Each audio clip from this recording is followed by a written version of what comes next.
ಆಕ್ರೋಶ, ಅಸಮಾಧಾನ. ಜಾಲಿವುಡ್ ಸ್ಟುಡಿಯೋಸ್ಗೆ ಬೀಗ ಜಡಿದ ಬೆನ್ನಲ್ಲೇ 100 ದಿನದ ರಿಯಾಲಿಟಿ ಶೋ ನಡೆಸೋ ಗುರಿ ಇಟ್ಟಿದ್ದ ಕನ್ನಡದ ನಂಬರ್ 1 ಶೋ ಬಿಗ್ ಬಾಸ್ ಲೆಕ್ಕಾಚಾರವೇ ತಲೆ ಕೆಳಗಾಗಿದೆ. ಇದರ ಬೆನ್ನಲ್ಲೇ ಜಾಲಿವುಡ್ ಸ್ಟುಡಿಯೋಸ್ ಆಡಳಿತ ಮಂಡಳಿ ವಿರುದ್ಧ ಬಿಗ್ ಬಾಸ್ ತಂಡ ಕೆಂಡಾಮಂಡಲವಾಗಿದೆ ಎನ್ನಲಾಗಿದೆ. ನಿಯಮ ಉಲ್ಲಂಘನೆ, ನೋಟಿಸ್ ವಿಚಾರಗಳನ್ನ ಜಾಲಿವುಡ್ ಗೌಪ್ಯವಾಗಿಟ್ಟಿತು. ಮಾಲಿನ್ಯ ನಿಯಂತ್ರಣ ಮಂಡಳಿ ನೋಟಿಸ್ ಹಾಗೂ ಇತರೆ ವಿಚಾರಗಳನ್ನ ಗೌಪ್ಯವಾಗಿಟ್ಟು ಎಲ್ಲ ಅನುಮತಿ ಇದೆ ಅಂತ ಬಿಗ್ ಬಾಸ್ ಆಯೋಜಕರಿಗೆ ಜಾಲಿವುಡ್ ತಂಡ ಸುಳ್ಳು ಹೇಳಿತ್ತು ಎನ್ನಲಾಗಿದೆ. ಮಂಗಳವಾರ ಜಾಲಿವುಡ್ಗೆ ಅಧಿಕಾರಿಗಳು, ಪೊಲೀಸರು ಬರೋವರೆಗೂ ಈ ಎಲ್ಲಾ ವಿಚಾರಗಳನ್ನ ಜಾಲಿವುಡ್ ರಹಸ್ಯವಾಗಿಟ್ಟಿತ್ತು. ಜಾಲಿವುಡ್ ಮ್ಯಾನೇಜ್ಮೆಂಟ್ನ ಈ ಎಡವಟ್ಟಿನಿಂದ 2 ದಿನ ಬಿಗ್ ಬಾಸ್ ಚಿತ್ರೀಕರಣ ಸ್ಥಗಿತವಾಗಿದ್ದು, ಇದರಿಂದ ಬಿಗ್ ಬಾಸ್ನ ಮುಂಬರೋ ಎಪಿಸೋಡ್ಗಳಿಗೆ ತೊಂದರೆಯಾಗಿದೆ. ಇದಕ್ಕೆ ಕಾರಣವಾದ ಜಾಲಿವುಡ್ ಮ್ಯಾನೇಜ್ಮೆಂಟ್ ವಿರುದ್ಧ ಬಿಗ್ ಬಾಸ್ ಗರಂ ಆಗಿದ್ದು, ಕಾನೂನು ಕ್ರಮ ತೆಗೆದುಕೊಳ್ಳೋ ಬಗ್ಗೆ ಚರ್ಚಿಸಿದೆ ಎನ್ನಲಾಗಿದೆ.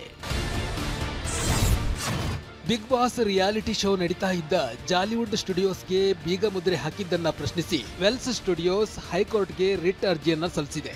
ಅರ್ಜಿದಾರರಿಂದ ಮೊದಲು ಹಾಕಿದ್ದ ರಿಟ್ ಅರ್ಜಿಯಲ್ಲಿ ಲೋಪ ಇದ್ದಿದ್ರಿಂದಾಗಿ ಆಕ್ಷೇಪಣೆಗಳನ್ನ ಸರಿಪಡಿಸಿ 2ನೇ ರಿಟ್ ಪ್ರತಿಯನ್ನ ಸಲ್ಲಿಸಲಾಗಿದೆ. ಅರ್ಜಿಯನ್ನ ಸ್ವೀಕರಿಸಿದ ಹೈಕೋರ್ಟ್ ಗುರುವಾರಕ್ಕೆ ವಿಚಾರಣೆಯನ್ನ ನಿಗದಿಪಡಿಸಿದೆ. ಆದ್ರೆ ಇದಕ್ಕೂ ಮುನ್ನ ಮಾತನಾಡಿದ್ದ ವೆಲ್ಸ್ ಸ್ಟುಡಿಯೋಸ್ ಪರ ವಕೀಲ ವಿಶ್ವಾಸ್ ಗೌಡ ರಿಟ್ ಅರ್ಜಿ ವಾಪಸ್ ಪಡೆಯುತ್ತಿರುವುದಾಗಿ ಹೇಳಿದರು. ಇನ್ನೊಂದೆಡೆ ಬೇಕು ಅಂತಾನೆ ಜಾಲಿಯೋಸ್ ಸ್ಟುಡಿಯೋ ಬಂದ್ ಮಾಡಿದ್ದಾರೆ, ನಮ್ಮಿಂದ ಯಾವುದೇ ಲೋಪ ಆಗಿಲ್ಲ ಅಂತ ವೆಲ್ಸ್ ಸ್ಟುಡಿಯೋ ಪರ ವಕೀಲ ವಿಜಯ್ ಗೌಡ ಆರೋಪಿಸಿದ್ದಾರೆ. ಜಲತ್ಯಾಜ್ಯ ಘಟಕ ನಿರ್ಮಿಸಿಲ್ಲ, ಪೊಲೀಸ್ ಅನುಮತಿ ಇಲ್ಲ, ವಿದ್ಯುತ್ ಇಲಾಖೆ ಆದೇಶವಿಲ್ಲ, ಹೀಗೆ ಸಾಲು ನಿಯಮ ಉಲ್ಲಂಘನೆ ಆರೋಪದಲ್ಲಿ ಬಿಗ್ ಬಾಸ್ ಮನೆ ಇರೋ ಜಾಲಿವುಡ್ನ ಸೀಸ್ ಮಾಡಲಾಗಿದೆ. ಬೆಂಗಳೂರು ದಕ್ಷಿಣ ಜಿಲ್ಲಾಡಳಿತ ಬಿಗ್ ಬಾಸ್ ಮನೆಗೆ ಶಾಕ್ ಕೊಟ್ಟ ಬೆನ್ನಲ್ಲೇ ಬೆಂಗಳೂರು ದಕ್ಷಿಣ ಜಿಲ್ಲಾಧಿಕಾರಿಗೆ ವೇಲ್ಸ್ ಸ್ಟುಡಿಯೋಸ್ನ chairman doctor Ishari K Ganesh ಪತ್ರ ಬರೆದಿದ್ದಾರೆ. ಕರ್ನಾಟಕ ಮಾಲಿನ್ಯ ನಿಯಂತ್ರಣ ಕಾಯ್ದೆ ಅಡಿಯಲ್ಲಿ ಸೂಚಿಸಲಾದ ಎಲ್ಲ ಪರಿಸರ ಮತ್ತು ಮಾಲಿನ್ಯ ನಿಯಂತ್ರಣ ಮಾನದಂಡಗಳನ್ನು ಸಂಪೂರ್ಣವಾಗಿ ಪಾಲಿಸಲು ನಾವು ಬದ್ಧರಾಗಿದ್ದೇವೆ. ಮಂಡಳಿಯು ಗಮನಿಸಿದ ಯಾವುದೇ ಅಜಾಗರೂಕ ಅನುಸರಣೆಗೆ ನಾವು ಪ್ರಾಮಾಣಿಕವಾಗಿ ವಿಷಾದಿಸುತ್ತೇವೆ. ಗುರುತಿಸಲಾದ ಎಲ್ಲ ಸಮಸ್ಯೆಗಳನ್ನು 15 ದಿನಗಳ ಒಳಗೆ ಸರಿಪಡಿಸಲು ತಕ್ಷಣದ ಸರಿಪಡಿಸುವ ಕ್ರಮಗಳನ್ನು ಪ್ರಾರಂಭಿಸಲಾಗುತ್ತಿದೆ ಎಂದು ನಾವು ನಿಮಗೆ ಭರವಸೆ ನೀಡುತ್ತೇವೆ. ಮತ್ತೊಂದೆಡೆ ಜಾಲಿವುಡ್ ಸ್ಟುಡಿಯೋದವರು ಆಗಿರೋ ತಪ್ಪುಗಳನ್ನ ಸರಿಪಡಿಸಿಕೊಳ್ತೀವಿ ಅಂತ ಮನವಿ ಸಲ್ಲಿಸಿದ್ದಾರೆ.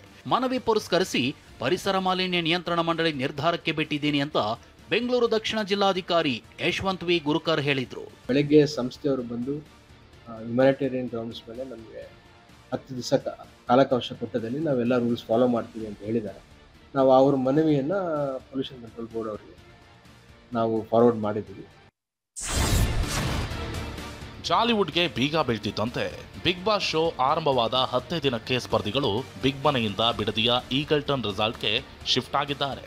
ಆದರೆ ರೆಸಾರ್ಟ್ನಲ್ಲಿದ್ದರೂ ಸ್ಪರ್ಧಿಗಳಿಗೆ ಗೊಂದಲ ಕಾಡ್ತಿದೆ. ರೆಸಾರ್ಟ್ನಲ್ಲಿರೋ ಸ್ಪರ್ಧಿಗಳು ಟಿವಿ ನೋಡಂಗಿಲ್ಲ, ಮೊಬೈಲ್ ಬಳಸಂಗಿಲ್ಲ. ಬಿಗ್ ಬಾಸ್ ಟೀಮ್ ಹೊರತುಪಡಿಸಿ ಬೇರೆಯವರ್ಯಾರು ಸ್ಪರ್ಧಿಗಳನ್ನ ಸಂಪರ್ಕಿಸುವಂತಿಲ್ಲ. ಮಂಗಳವಾರ ಪೊಲೀಸರು ಮತ್ತು ಜಿಲ್ಲಾಡಳಿತ ಬಿಗ್ ಬಾಸ್ ಮನೆಗೆ ಎಂಟ್ರಿ ಆಗಿದ್ರಿಂದ ಸ್ಪರ್ಧಿಗಳಿಗೆ ಗೊಂದಲವಾಗಿತ್ತು. ಸ್ಪರ್ಧಿಗಳ ಜೊತೆ ಬಿಗ್ ಬಾಸ್ ತಂಡ ಸಭೆ ನಡೆಸಿದೆ. ವಿಚಲಿತರಾಗದಂತೆ ಮನವಿ ಮಾಡಿದೆ. ಸ್ಪರ್ಧಿಗಳ ಕುಟುಂಬದವರಿಗೂ ಬಿಗ್ ಬಾಸ್ ತಂಡದಿಂದ ಮಾಹಿತಿ ನೀಡಲಾಗಿದೆ. ಸದ್ಯ ರೆಸಾರ್ಟ್ನಲ್ಲಿದ್ದರೂ ಗೊಂದಲದಲ್ಲೇ ಓಡಾಡ್ತಿರೋ ಸ್ಪರ್ಧಿಗಳು ಪರಸ್ಪರ ಚರ್ಚೆ ನಡೆಸಿದ್ದಾರೆ. ಬಿಗ್ ಬಾಸ್ ಸ್ಪರ್ಧಿಗಳು ಬುಧವಾರ ರಾತ್ರಿ ಈಗಲ್ಟನ್ ರೆಸಾರ್ಟ್ನಲ್ಲೇ ತಂಗಲಿದ್ದಾರೆ. ಗುರುವಾರ ಕೋರ್ಟ್ ತೀರ್ಪು ಏನಾಗಲಿದೆ ನೋಡಿಕೊಂಡು ಚೆಕ್ಔಟ್ ಆಗುವ ಸಾಧ್ಯತೆ ಇದೆ. ಬಿಗ್ ಬಾಸ್ ಮನೆಗೆ ಬೀಗ ಹಾಕಿಸಿದ ವಿಚಾರ ಪ್ರಸ್ತಾಪಿಸಿ ಟ್ವೀಟ್ ಮಾಡಿರುವ ಜೆಡಿಎಸ್ ಡಿಸಿಎಂ ಡಿಕೆ ಶಿವಕುಮಾರ್ ವಿರುದ್ಧ ವ್ಯಂಗ್ಯವಾಗಿ ಆರೋಪ ಮಾಡಿದೆ. ಬೆಂಗಳೂರು ದಕ್ಷಿಣ ಜಿಲ್ಲೆಯಲ್ಲಿ ನಡೆಯುತ್ತಿದ್ದ ಬಿಗ್ ಬಾಸ್ ರಿಯಾಲಿಟಿ ಶೋ ಬಂದ್ ಮಾಡಿಸಿ ಕಲಾವಿದರ ಮೇಲೆ ಸೇಡು ತೀರಿಸಿಕೊಂಡ nut bolt minister DK Shivakumar. JDS ಟೀಕೆಗೆ ಪ್ರತಿಕ್ರಿಯಿಸಿದ ಡಿಸಿಎಂ ಡಿಕೆ, ಜೆಡಿಎಸ್ನವರು ರಾಜಕೀಯ ಮಾಡಲಿ, ನಾನು ಅದರ ಬಗ್ಗೆ ತಲೆಕೆಡಿಸಿಕೊಳ್ಳಲ್ಲ ಅಂತ ತಿರುಗೇಟು ಕೊಟ್ಟಿದ್ದಾರೆ.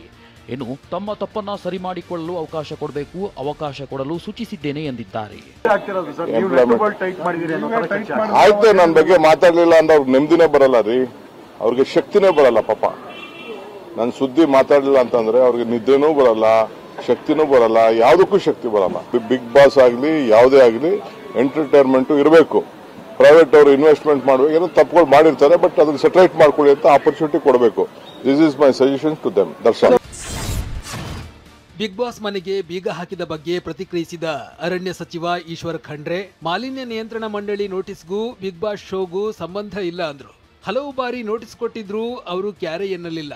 ಡಿಕೆ ನಟ್ಟು ಬೋಲ್ಟು ಹೇಳಿಕೆಗೆ ಸಂಬಂಧ ಇಲ್ಲ ಅಂದ್ರು. ವಿಷಯಗಳು ಪ್ರಸ್ತಾಪ ಆಗ್ತವೆ, ಅದಕ್ಕೆ ಯಾವುದೇ ರೀತಿಯ ಸಂಬಂಧ ಇಲ್ಲ, ಅದಕ್ಕೆ ತಳಕು ಹಾಕುವಂತ ಅವಶ್ಯಕತೆ ಇಲ್ಲ. ಅದಕ್ಕೂ ಇದಕ್ಕೂ ಟೈಟ್ ಮಾಡ್ತೀವಿ ಅಂತ ಹೇಳಿದ್ರು. ಒಂದ್ ನಿಮಿಷ, ಅದಕ್ಕೂ ಇದಕ್ಕೂ ಸಂಬಂಧ ಇಲ್ಲ. ಜಾಲಿವುಡ್ ಸ್ಟುಡಿಯೋ ಕಲುಷಿತ ನೀರನ್ನ ವೃಷಭಾವತಿ ಕರೆಗೆ ಬಿಡುತ್ತಿದ್ದಾರೆ. ಇದರಿಂದಾಗಿ ಸಾಕಷ್ಟು ಜಾನುವಾರುಗಳ ಸಾವಾಗ್ತಿದೆ. ಹೀಗಂತ ಬಿಡದಿಯ ಅಬ್ಬನಕುಪ್ಪೆ ಗ್ರಾಮದ ನಿವಾಸಿಗಳು ಗಂಭೀರ ಆರೋಪ ಮಾಡಿದ್ದಾರೆ. ಮಾಡಿದಾಗೆಲ್ಲ ನೀರು ಅಪ್ಪ ಇಂಟು ಅಳ್ದಿದ್ದು ಆಳು ಮೂಳು ಎಲ್ಲ ಇಲ್ಲಿಗೆ ಬರ್ತದ. ಈಗ ಆ ಸೈಡ್ ನೀರು ಏನೇನು ಬೀತಾರೋ ಆ ದನ ಕರಿಗೆ ಏನಾಯ್ತವೆ ಹೇಳಿ. ಜನಕ್ಕೆ ತಾಮ್ರಲಾಗಿ ಈಗ ದನ ಕರುಗಳು ಸತ್ತಾಗ ಯಾರು ಪರಿಹಾರ ಕಟ್ಕೊಡ್ತಾರೆ? ಮತ್ತೊಂದೆಡೆ ಜಾಲಿವುಡ್ ಸ್ಟುಡಿಯೋಸ್ ಹಾಗೂ ಬಿಗ್ ಬಾಸ್ ತಂಡ ಒಳಾಂಗಣದಲ್ಲಿ ಶೋ ಮಾಡುತ್ತಿರುವುದಕ್ಕೆ ಅನುಮತಿ ಪಡೆದಿಲ್ಲ. ವಾಯು ಕಾಯ್ದೆ, ಜಲ ಕಾಯ್ದೆ ಉಲ್ಲಂಘಿಸಿದ್ದಾರೆ. 2024ರಲ್ಲೇ ಈ ಸಂಸ್ಥೆ ನಿಯಮ ಪಾಲಿಸಿರಲಿಲ್ಲ ಅಂತ ಆರೋಪ ಕೇಳಿಬಂದಿದೆ.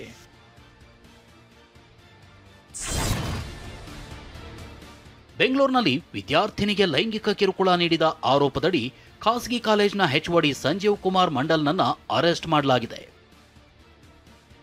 ಕುಟುಂಬದೊಂದಿಗೆ ಊಟ ಮಾಡೋಣ ಅಂತ ಸಂಜೀವ್ ಕುಮಾರ್ ಮಂಡಲ್ ಅಕ್ಟೋಬರ್ 2ರಂದು BCA ಓದ್ತಿರೋ ವಿದ್ಯಾರ್ಥಿನಿಯನ್ನ ತನ್ನ ಮನೆಗೆ ಕರೆಸ್ಕೊಂಡಿದ್ದ.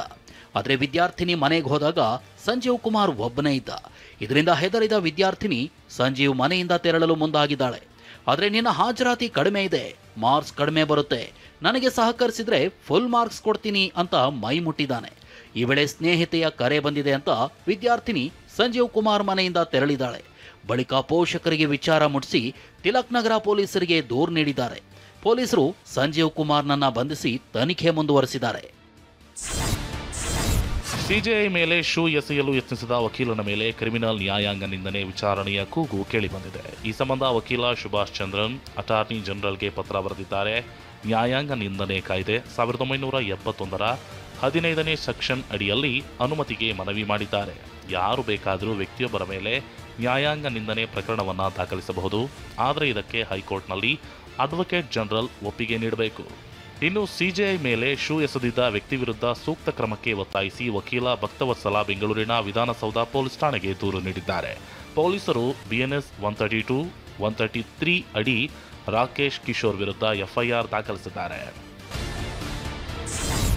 ಸುಪ್ರೀಂ ಕೋರ್ಟ್ನಲ್ಲಿ ಮುಖ್ಯ ನ್ಯಾಯಮೂರ್ತಿ ಗವಾಯಿ ಮೇಲೆ ಶೂ ದಾಳಿ ನಡೆಸಿದವರ ವಿರುದ್ಧ ಕಠಿಣ ಕ್ರಮ ಕೈಗೊಳ್ಳಬೇಕು ಅಂತ ಕಾಂಗ್ರೆಸ್ ಅಧ್ಯಕ್ಷ ಮಲ್ಲಿಕಾರ್ಜುನ ಖರ್ಗೆ ಆಗ್ರಹಿಸಿದ್ದಾರೆ. ಮನುಸ್ಮೃತಿ ಹಾಗೂ ಸನಾತನ ಧರ್ಮದ ಹೆಸರಿನಲ್ಲಿ ಈ ರೀತಿ ಅನವಶ್ಯಕ ಬೆಂಕಿ ಹಚ್ಚುವ ಘಟನೆಗಳು ನಡೆಯುತ್ತಿವೆ. ಈ ಕೃತ್ಯವನ್ನ ಸಾರ್ವಜನಿಕವಾಗಿ ದೊಡ್ಡ ಮಟ್ಟದಲ್ಲಿ ಖಂಡಿಸಬೇಕು ಅಂತ ಖರ್ಗೆ ಆಗ್ರಹಿಸಿದ್ದಾರೆ. ಧರ್ಮದ ಹೆಸರಿನ ಮೇಲೆ ಮತ್ತು ತಮ್ಮ ವಿಚಾರಧಾರೆಯನ್ನು ಇಟ್ಟುಕೊಂಡು ಸಮಾಜವನ್ನು ಹಾಳು ಮಾಡೋಕ್ಕೆ ಹೊರಟಿದ್ದಾರೆ.